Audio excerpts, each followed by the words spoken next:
এবার ধুয়ে নিয়ে আসি। আমি জ্বালিয়ে নিচ্ছি, দেখা কড়াইটা বসিয়ে দিচ্ছি, তেলটি আমি দিয়ে দিচ্ছি।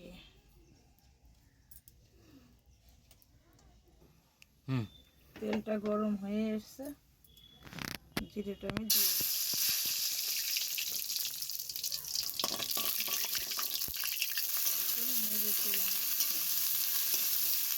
আলু কোয়াশটা ভালো করে নেড়ে চেড়ে ভেজে নিচ্ছি।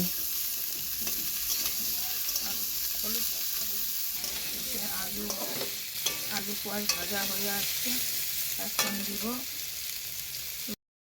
হলুদ দিব,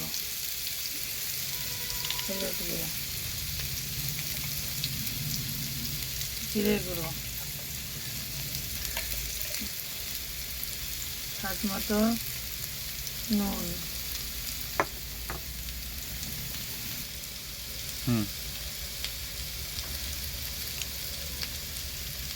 লঙ্কার গুঁড়ো, তারপরে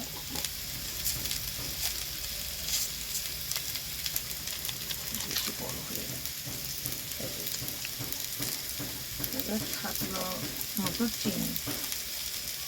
এখন নেড়ে চেড়ে মশলাটাকে মিশিয়ে দেব, কষিয়ে নেব।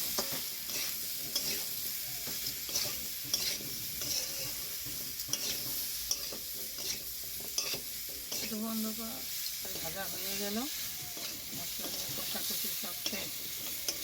এখন দেবো আমি পরিমাণ মতো জল,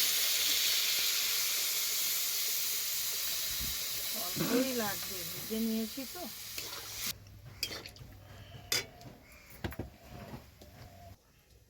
এখন আমি 5 মিনিট ঢেকে দেব, তাড়াতাড়ি সিদ্ধ হয়ে যাওয়ার জন্য।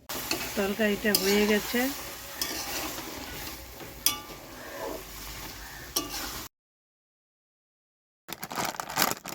আটাটা পরিমাণ মতো ঢেলে নিচ্ছি।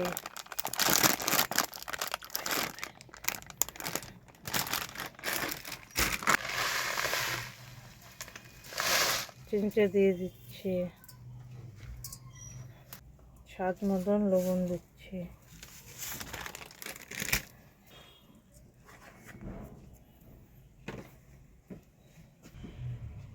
কুসুম কুসুম হালকা গরম জল মাপ মতো, একটু তেল দিয়ে দিচ্ছি।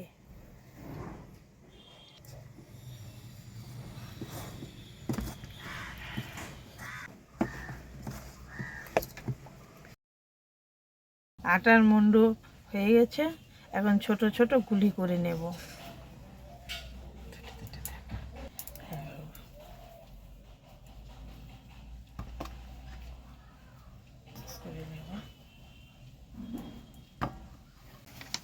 লুচিটা আমি বেলে নিচ্ছি।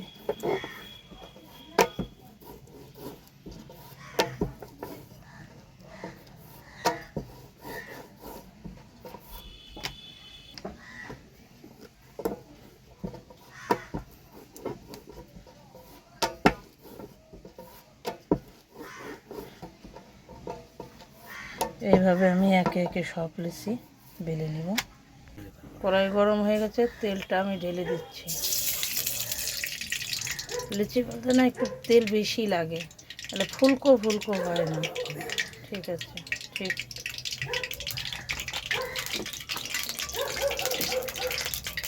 গরম হয়ে গেছে, লুচিটা আমি ছেড়ে দিচ্ছি।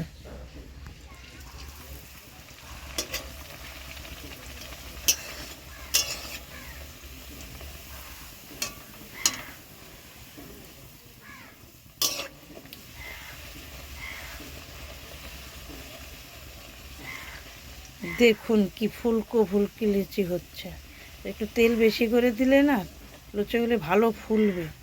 যত তেল বেশি দিবেন তত লুচিগুলো ফুলবে, ফুলকো ফুলকো। তুলে নিচ্ছি।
একে একে সব লেচিগুলো ভাজা হয়ে গেল।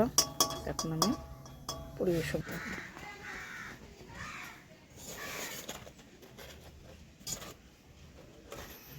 বাবু ফুলকো লুচি ভালোবাসে, তাই বাবুর জন্য ফুলকো ফুলকো লুচি দিচ্ছি। ফুলকো ফুলকো লুচি দিচ্ছি বাবুর জন্য। এখন তরকারি দিচ্ছি আলু কোয়াশের সবজি। আমার বাবু খেতে না খুব ভালোবাসে ফুলকো ফুলকো লুচি খেতে। বাস ধীরে ধীরে নে, খা, ঠান্ডা হয়ে যাবে, ঠান্ডা হলে ভালো লাগবে না। দারুণ হয়েছে গো, দেখি তো জিভে জল। ও বাবা, মুখে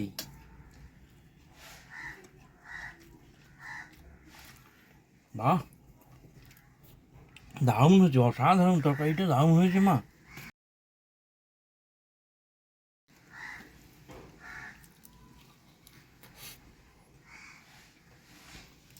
আহ, দারুণ তরকারিটা মুখে দিয়ে দিয়ে, বাহ অসাধারণ। আমার প্রিয় লুচি আর আলুর তরকারি।